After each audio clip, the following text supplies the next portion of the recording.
Hi guys, my name is Nonema Tikela. Welcome to my YouTube channel. So today I want us to talk about the call that should have never happened, that went straight to Bongani Ntanzi. And that call is the one that landed him in where he is right now today, in prison, Kgosi Mampuru prison in Pretoria, because of the so-called accusations that he killed or he was part of the plan or plot to kill Senzo Meyiwa back in 2014.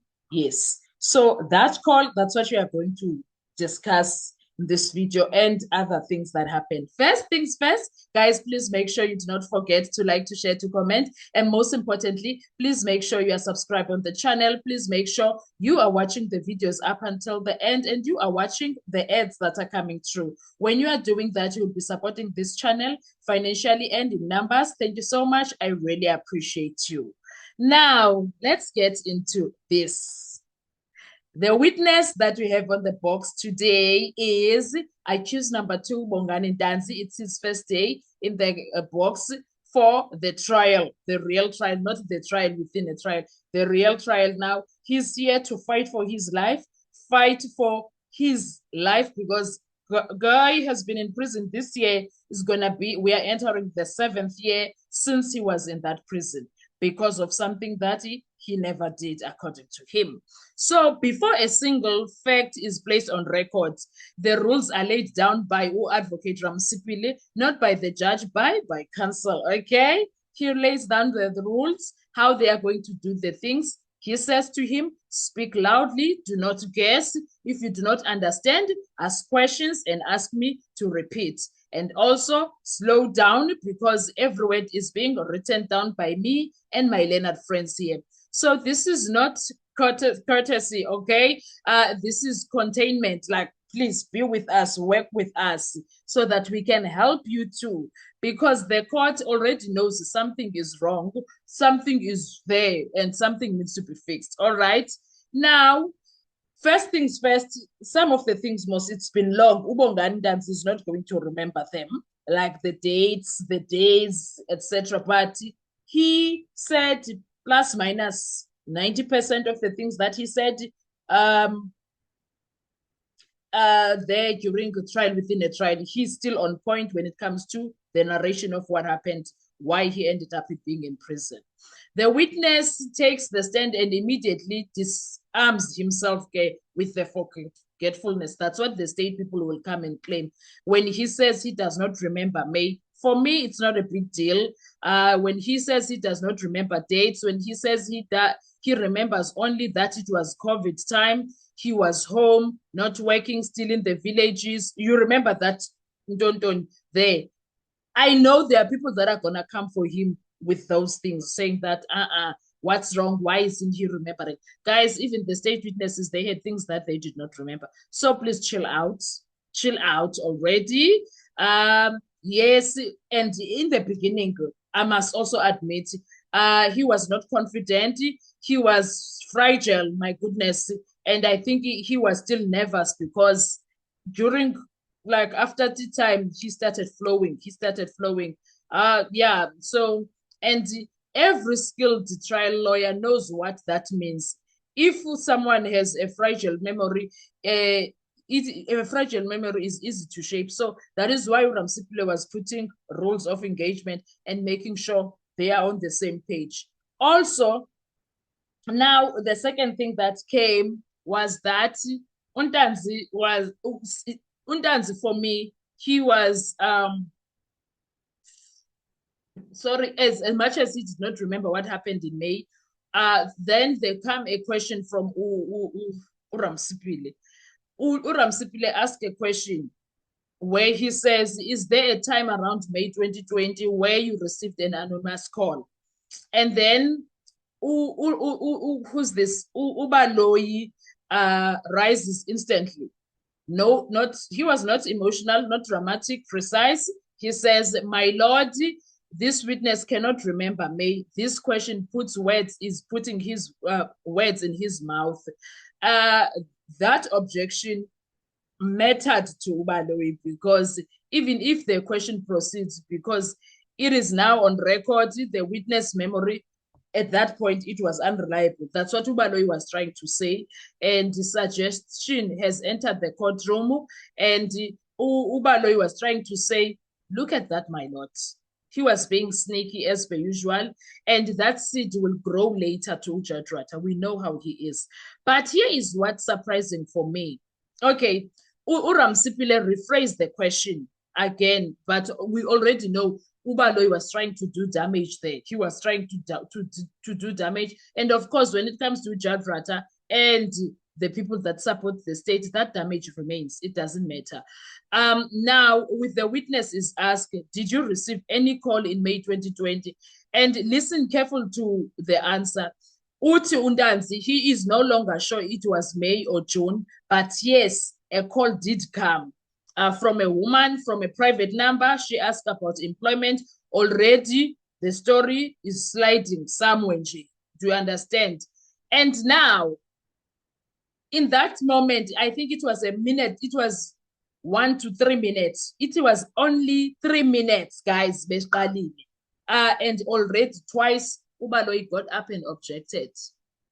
In a space of 3 minutes, Ubaloyi got up and objected in a space of 3 minutes. We are going to count his objections. We are going to count his objections because I was like, say, are we for real right now? Okay. Now, let's get into that for me was very surprising. Let's get into that call that should not exist, because that call is the one that brought Ntanzi into the situation. The witness says something that changes everything. He did not trust the private number. He asked her to call back openly so that he knows who he is talking to. She does, from a landline this time, not a cell phone, not a banner, a landline. Now, it was no longer an anonymous call. It was an institutional. It was coming from a certain building somewhere in offices. And even the court knows that. But now, what was quite interesting is that Ntanzi, okay, before that interesting thing, Ntanzi doesn't remember whether it was a 011 number or a 012 number. He's not sure about that. Now, interestingly, the story shifts now again when it comes to the landline number call now. The caller's purpose changes mid-conversation. Now, employment anymore, because initially she called regarding employment. Now, it is metal sales, because why are we not talking about employment? The witness asked a dangerous question. Do you know me? She says yes. She asked him, where are you staying, etc. He says, no, I stay in Rustenburg, gives the address in Freedom Park. And just like that, the call ends, because the only thing that came with that call was that we are looking for you regarding the Senzo Meyiwa murder case. You are involved in that situation. That's where everything shifted. The call stopped being about a job, a deal, no explanation, only a footprint of, I'm coming back for you.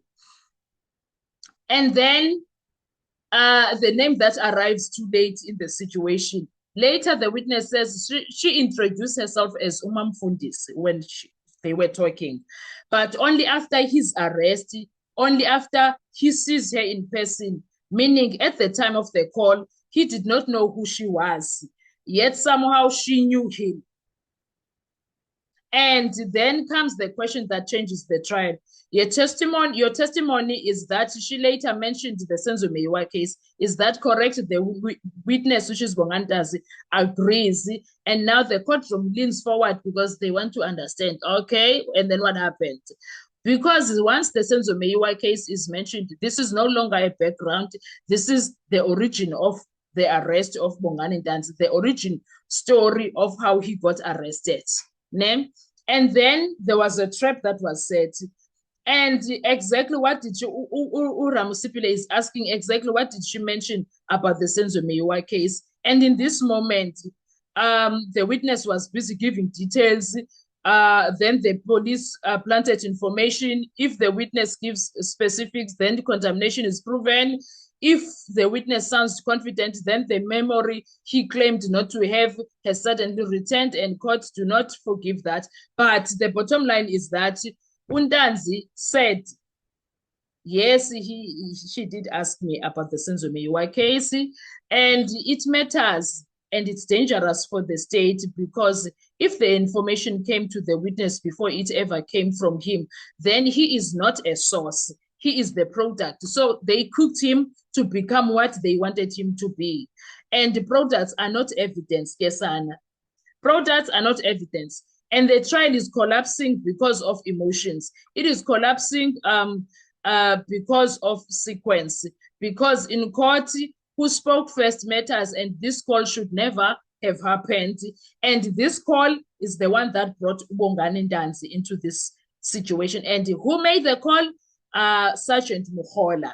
Belina Bantubakai Mukhola is the one that brought Ndanzi into the mix. If how she got Ndanzi into the mix, that's another story. But right now, from the first 10 minutes, that's what we learned. Uguchi Ndanzi was there because Mukhola made a call to him, first offering him a job, secondly, phoning him with a private number, thirdly, changing to a landline number, fourthly, calling and telling him that we are looking for you because you are involved in the murder of Senzo Meyiwa. I'll stop this video there, but those are the important things. And then the other important things is that Ubaloy, in a space of 3 minutes, when the case started today, do you know what he did? He objected twice.